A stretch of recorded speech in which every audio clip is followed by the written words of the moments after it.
And call the Internal Audit Committee to order. I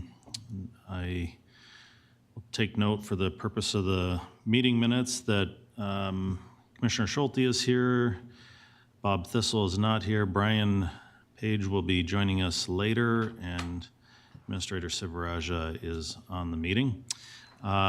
Just by way of public comment, for those that are interested in commenting on this meeting, they would want to send an email to rs-anokacountyadmin@co.anoka.mn.us.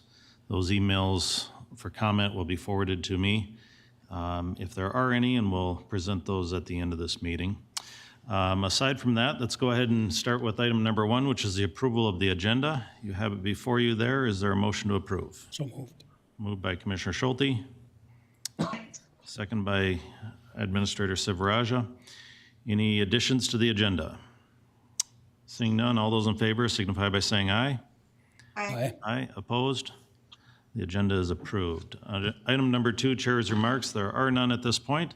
Item 3 is the approval of the Internal Audit Committee meeting minutes of June 29th, 2020. Is there a motion to approve those? So moved. So moved by Commissioner Schulte. Second. Second by Administrator Sivaraja. Any additions, subtractions, changes? Seeing none, all those in favor signify by saying aye. Aye. Aye. Opposed? The meeting minutes of June 29th, 2020 are approved.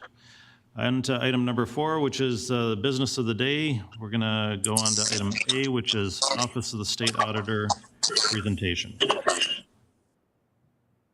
All right, good morning. I can't see very well on the picture. Is Chuck there? Yes. I'm on, Oh, yes. Okay. Okay. All right. Well, we are beginning the 2020 audit already. Doesn't hardly seem possible, but we are back. As far as I know, the staffing is staying the same. It'll be myself. Julie will be there most of the time, along with Jess Kessler and Kelsey Sauer. Always good to have the same staff back. They've already begun a little bit of the initial planning, and we'll continue to work on some of that as the month and probably January go by here. All right, I am on the first page of our document that I sent out. Down on the bottom of page 1, the auditing standards define those charged with governance as people we need to communicate with, and that's what we're doing today. We've identified that those charged with governance over the financial reporting process in Anoka County as the Board of Commissioners and the Internal Audit Committee.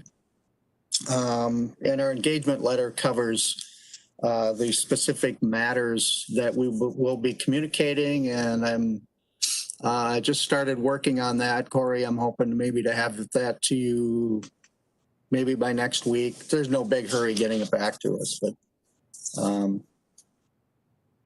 be looking for that, I guess. On the second page, the engagement letter will talk about what the auditor's responsibilities are, and we've got a few of them listed here. First and foremost is to form and express opinions on whether your financial statements are fairly stated. We will do that. We actually issued 2 opinions because we have to look at your federal financial assistance money also. So we will look at your major programs and issue an opinion on that too. When we come in to do an audit, there's many different standards that direct the work we do. We don't just come in willy-nilly and start doing things. I've got them listed there under item 2, items A through E, under item 2, performing the audit in accordance with. I'm not going to go over each one of them, but just be aware that there's a lot of different areas or a lot of different standards that direct what we do. We do have to consider the company's internal control over the financial reporting and administration of the major federal programs, and we do that. And then at the end of the audit, we are responsible to communicate what we find. And we'll meet again in June to discuss that. There's more responsibilities for the county listed in the engagement letter. And those are items 1 through 14 there, starting at the bottom of page 2. I won't touch on all of them, but we'll hit some of the more important ones. Way at the bottom of page 2, item number 2, you are responsible to identify your federal award programs for us. That determines which federal awards we have to look at. And it's always important to have accurate information so we can determine which ones we have to look at. I'm on page 3 here now, item number 4. You are responsible to make all management decisions and perform all management functions. Not an issue here at Anoka, you're big enough. Some of the smaller entities that we go to, they kind of want us to pitch in and kind of tell them what to do and how. But that's not an issue here, like I said. Item number 5, you are responsible to designate a management level individual to oversee our services. That's been Corey, assisted by Brenda Pavlich back in the past, and I'm guessing that's going to be the same this year. You have to make all financial records and information available to us, provide us with access to all information, and as well as unrestricted access to all persons in the organization, so we can determine our audit procedures. Number 8 here, you are responsible to design and implement programs and controls to prevent and detect fraud and report that to us if you see any. Have there been any instances of known or suspected fraud or non-compliance with federal programs, contracts, or grant agreements that has been reported to management or the board? No. I'm hoping that's a no. Correct. It's a no. Okay, good. You are responsible, I'm on the bottom of page 3, item number 10, to correct any material misstatements we find during the audit. That's usually not an issue. Establish and maintain a process for tracking the status of any findings that we may have, as well as provide management's views on those findings. I'm on page 4, item number 13 already. And also to provide a summary schedule of prior audit findings if it's necessary. There was one finding reported last year, so we'll have to get that from you. We usually give you the template for doing that, and you just fill it in. As far as the scope and timing of the audit, we will audit the financial statements of Anoka County for the year ended 12/31/2020. You did get enough federal funding again that you have to be considered a federal single audit. So we have to look at some of your federal programs, and we'll cover those in a little bit. I'm assuming you'll be going for the GFOA Certificate of Achievement in financial reporting again. I'm seeing a yes from Corey. So the report has to be issued by the end of June 2021. Get that. We've been instructed by the state auditor that all of our staff should continue working from home through June of 2021. So we will not be on site most of the time there. If need be, we can come out. We'll have to get permission from the office to do that. But I mean, we did last year's audit under the same circumstances, starting about mid to late March, and finished it up. It went rather smoothly, I thought, but we'll work around things if we find some difficulties. If all goes as planned, we will issue your financial statements and our management and compliance report by the end of June. And just in time for you to turn it in for the certificate program. Way down at the bottom of page 4, we will meet again in June of 2021 to discuss any audit findings, as I mentioned before. All right, on page 5, the single audit of your federal programs.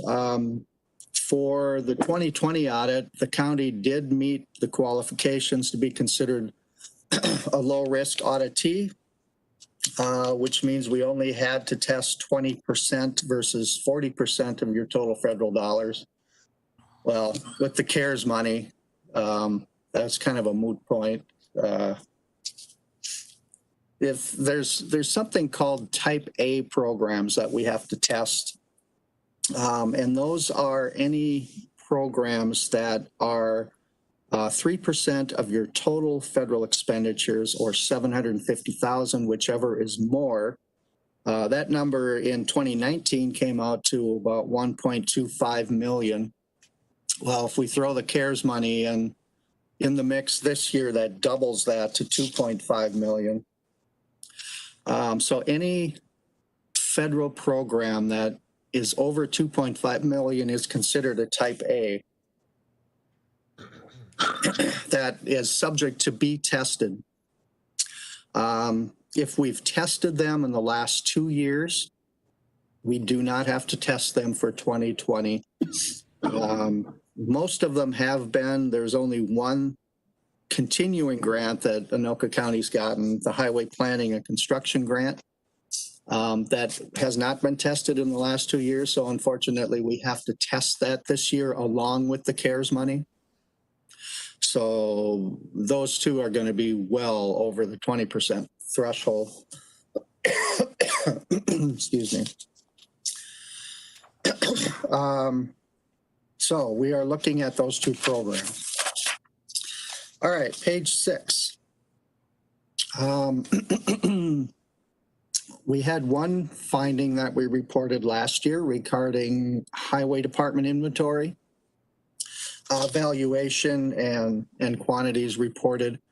We had a list of a few items. None of them are by any means large dollar amounts, but it's just the number of items that we had problems with. We felt we needed to report it to management just so it didn't turn into a problem in the future. This finding was not considered to be a material weakness last year. And our recommendation was for you to strengthen the controls over the valuation of your Highway Department inventory. We will perform follow-up testing this year again to see how that's going. Top of page 7. There's some new accounting and auditing pronouncements that are effective for the county for December 31st of 2020. Actually, the GASB pushed everything back a year last year already, the implementation of all of their new statements. So you can see the second bullet point here is GASB Statement 84 on fiduciary activities. That was supposed to be done last year, and actually the county did that one last year. You were one of the first ones to do it. And so we left it. You just have early implemented it, so we don't even have to look at it this year. Most of our other counties, it was pushed off until the 2020 audit. There's 3 other ones there, and I won't bore you with the details of those. We'll discuss these with finance staff as time goes on to see if they have any impact. A few other items here. Auditing standards do require us to meet with those charged with governance, and that's a lot of times the board, the full board, I believe that has been designated to the Internal Audit Committee here years ago, probably as far back as when Terry Johnson was the finance person. So we will meet with the full board if you'd like us to, but we haven't found it necessary in the past. So just let us know. Otherwise, we will be issuing the notes on the meeting to the full board. Item B, 6B, we always perform one of your county department audits that collect fees. And we're going to be looking at one of those in 2020. We actually have not decided which one yet, but I wanted to ask if you would like us to look at one, if you're having issues with one. No issues at this point. No. No. No. All right. So we'll look at the ones we've done in prior years and pick the one that's been the longest in the queue. Chuck will again be assisting us with some of the internal control testing over the county's general and human services disbursements. I'm assuming that's right, Chuck. Is that correct? That's correct, Randy. Okay, as well as performing some of the compliance tests related to the county's contracts. That's correct. Okay, good. You've done that for many years for us, and have always done a nice job with that. Thank you. All right. Any questions or concerns? Questions or concerns? No, I think we're good. So, All right. Well, look forward to a smooth audit again this year, and okay. we will be seeing you, I'm sure.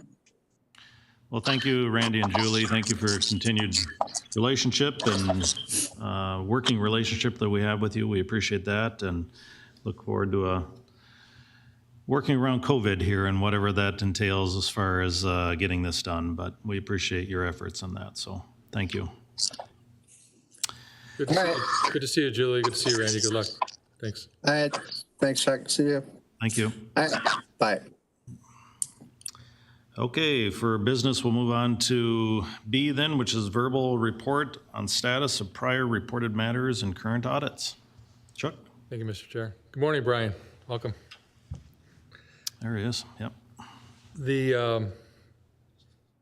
Back in June, I had reported to the audit committee the need for this continuous monitoring, which is something where I was looking at both disbursements made via check and disbursements made via electronic funds transfers, which I think once the state auditor starts doing their assessment, looking at a number of the things that had COVID impact, I think they'll look favorably on our general system of internal controls being stronger. There were a couple of transactions that I looked at during the year that raised some concerns which management has been addressing. My plan at this time is to issue an interim report, probably in the month of January. Management agrees with the nature and the types of the concerns that were identified, and the majority of these they've already started some action plans. By the time the state auditor looks at this is something that will be should be a moot point, number one.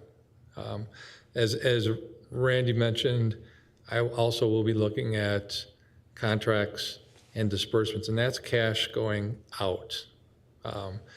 My audit plan is also not finalized. That's also been impacted by some CARES work, which I'll talk about in a minute. But the CARES work is another piece that I have been working on since July. Rhonda asked me to participate in her management team looking at there's almost twice a month meetings where managers were providing requests. There's a pretty rigorous application process internally for funds to be dispersed. I was able to be what I refer to as a fly in the wall, as to monitoring that process, and pretty much preempting the state auditor. Is this something that would be acceptable? Is this something that would be questionable? The overwhelming, overriding conclusion is that pretty much all the dollars that were authorized for the different types of projects, no concerns. The types of dollars that I was looking at pretty much fall into three categories. One is monies that would have been spent internally above and beyond salaries, above and beyond public safety and public health. These 42 projects came up to just over $10 million that were spent between August and November. My biggest concern, which management embraced at the same time, is to ensure that the commitment to purchase the service or the goods, as well as getting those in the door, met that November 30th target, which would be what I would refer to as a cutoff type of concern. And I think we're going to fly through that with flying colors. No concerns in that area. There were a couple projects which delivery, transportation, or manufacturing hiccups made it impossible for us to get it by November 30th, but the Office of the Inspector General of the Department of U.S. Treasury is pretty much laid out. If you can demonstrate that we did everything on our side, even if it comes in after November 30th, it will still be eligible for reimbursement.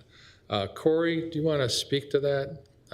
Just elaborate on that, because I think we're in pretty good shape. We don't need to go into how many dollars, how many projects are not within it, but I think it's something that's going to be defensible, supportable, and I don't think it's going to be a report issue with the state auditor.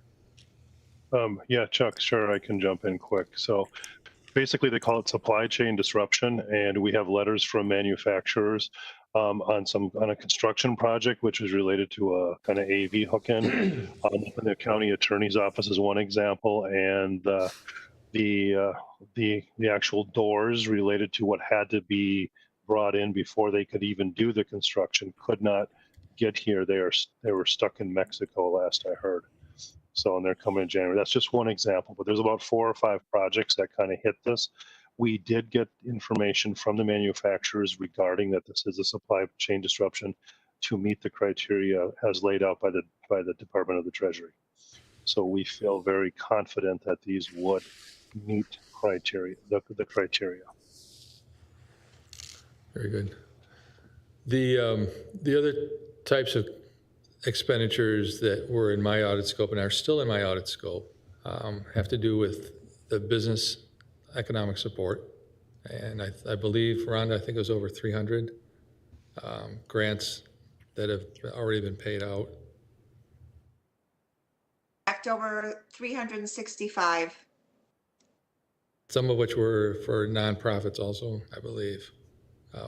So the administration to ensure that dollars going out to these entities is legit, and to back up, there was a very rigorous what I would call front-end loaded application process that screened out, if you don't meet this criteria, if you don't meet this criteria, I think it was web-based application process, the entity that was applying wouldn't even get any further for consideration, much less the dollars being paid out. That's a very, very key internal control. There were 2 entities, one in Andover and one in Minneapolis, that actually did this processing on behalf of the county, so we have contracts with them. The one in Andover, CMDC, is a small business administration entity. It's I think in 2018 they actually got an award from the feds on how good an operation they have. So to have them actually do this screening, and they rejected a handful of the applicants also. I did visit both of those entities But now I'm going to actually do a deeper dive and take a handful of those grants and applications and just validate, yeah, they do meet the criteria. And there's some that are on the bubble, but when you look at the strict interpretation of the criteria that we had in place, they did meet the criteria. But there's other counties that never even had this upfront type of requirement. So just imagine the amount of administration and rejection that took up a lot of time, I'm sure, for other counties. I'm sure that's going to be an area that the state auditor will want to look at, because I think it's to the tune of maybe $4 or $5 million that was paid out in grant dollars, which is part of this 43 million CARES bucket. The third piece is nonprofits that received, I believe, just over $1 million, Rhonda? It's just over 800,000 for nonprofits and just over 5 million for businesses. Yep. So those would fall within, thank you, Rhonda. So those would fall within the scope of what the state auditor is interested in looking at. That's my piece of review of CARES. And again, it's front-loading some of the state auditor assistance work that was already in part of my plan. There'll still be quite a bit of that into 2021, which will also be part of my audit plan, which I'm planning on presenting in, if not in March, in June next year. But we can keep that verbal for the time being. Corey, anything else on CARES before I move to the next agenda item that you want to add? No, thanks, Chuck. No, Mr. Chair, committee members, as the commissioners know, CARES Act, we've brought all the resolutions forward. Everything has been adopted by the board. So I think we have a very good process that was in place and a very good approval process. So I think the auditors will see that. So I think it was well done, and appreciated all the effort by everybody in getting this done, this task taken care of. So that's all I have. Thanks, Corey. And again, it comes down to state auditors going to look at authorization, approval, support, existence, and cutoff. So I think we're going to be in good shape in those areas. That's it, Mr. Chair, for the verbal update on some of the current audits that I've been involved in. Again, there's not a formal audit report issued on the work I've been doing the last 5 months, but there will be a report that comes out relating to my review of this continuous monitoring. Okay. I appreciate that, because it's, catching it before the auditor would catch something, for example, is kind of the reason why we, you certainly are here, and we want to make sure that, that we can correct anything that needs correction. So appreciate that. It seems to be a new challenge that we have, but, we're rising to the occasion. Staff's doing a great job, so thank you for that. Okay, so moving on to item C, consider for informational purposes the 2021 internal audit plan. Yes, and Mr. Chair, this is a verbal topic at this stage. The last 13 years, I've always had a documented audit plan to put in front, but I believe the first 5 months, if not the first 4 months of next year, it'll be working with the state auditor on disbursements, contracts, and CARES-related work. So that's going to be a boatload, and that's cash going out. The area that I would suggest focusing on, in addition to these, is 2 areas of cash coming in. License centers got a new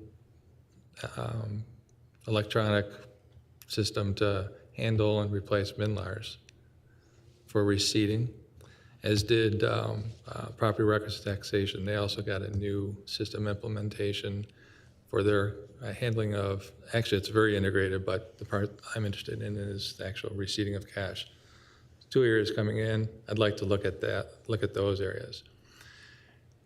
But I'm going to look at it also as from what we refer to as a IT integrated type of audit. So there's an IT flavor.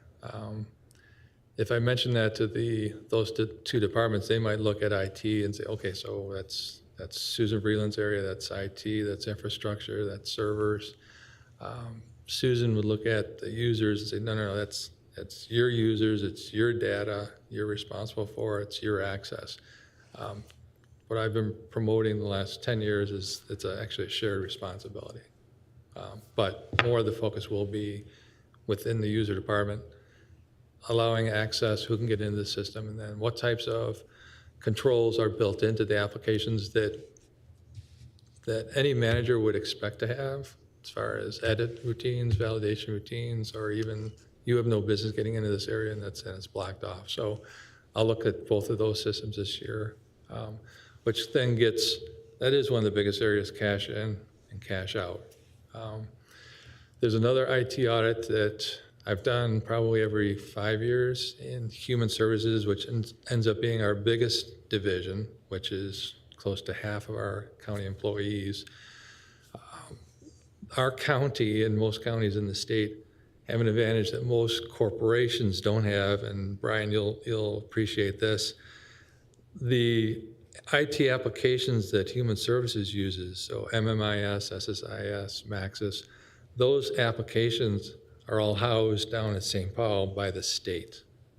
So the county can access those, but the IT infrastructure, the servers, the personnel, the applications, the backup, the disaster recovery, all those risks are actually pushed back to the state, which from a management standpoint, from an audit standpoint, is fantastic. The county and human services is actually responsible for, well, who are you allowing to get into these? And it's been pretty rigorous. We've never really had issues on letting certain individuals get into social services individuals getting into the confidential HIPAA sensitive data. The question is, what happens when an employee leaves not just the county, but maybe transfers over to another department? And that's usually where things start falling off the table as far as removing that access. Oh, Mark still works here. Oh, he doesn't work in social services anymore. Oh, did we turn off all those access points? So I did speak to Cindy Caesar, and I did give her heads up that I think more into the summer, I want to do a review of the major applications we've got from a user perspective. So that's another IT-related audit. And then I did talk to Susan Vreeland this week and gave her heads up that I want to look at IT, but from a physical access and some of those controls, and just do a higher level type review. But it is the backbone of our operations. I'm not interested in systems development lifecycle, and I'm not interested in some of these lower level type controls, but we do have physical access. We do have a off-site backup or off-site entity up at Sheriff's, and just to kick the tires and get an update where we are in that. So that'll happen in the second half of this year. I think I'm probably out of available hours to do more audits than that, but those are the major audits I anticipate for 2021. Mr. Chair. Okay. Any questions or comments on the proposed audit plan? Yes, Sure. Mr. Chairman. Esterveja. Thank you so much, Mr. Chairman, members of the committee. I think one of the other changes that we are making, or have made at least with staff, is around the whole issue of physical access. As Chuck is looking at these audits and who may have access to private data, one of the things that we have done in the past few months is really gone through to identify which staff really should have access to certain areas. It was much more open before. We have really looked at locking down those badges, and it's really those who really need to be in a given area are allowed in certain areas. So I think that will also assist as well. Okay. Good point, Rhonda, Mr. Chair. And that's, if you look at, if you consider security over IT all the way down to the data, it's almost look at it as an onion, and letting them into the building, letting them into the hallway for that particular department, letting them onto the computer itself, to the application, even to those particular data fields. Even if I'm authorized as a social services employee to get into certain applications, there's data that I'm still blocked out of. So it's, that sense of awareness has been here, and the support from the board on what Susan Vreeland, IT director, has been asking for over the years is evident. So that tone at the top is another one of these entity level controls as they refer to, Mr. Chair. So thank you, Rhonda. Okay. Yes, Just Brian. Yeah, just one thing. We've been, during COVID, we've been seeing more and more security issues, with our schools and, everywhere really. The bad actors are out to play, for sure. And what we've found is that most of these issues come from bad passwords and, things such as that. These types of things we can't, that are tough to control. And one of the things we have implemented at this point is multi-factor authentication. I don't know if you guys have that or have looked into that at all. But we found early on in this that like I said, the bad actors are out, and the biggest things seem to be just bad passwords. Somebody, homeandgarden.com gets breached, and everybody's passwords that have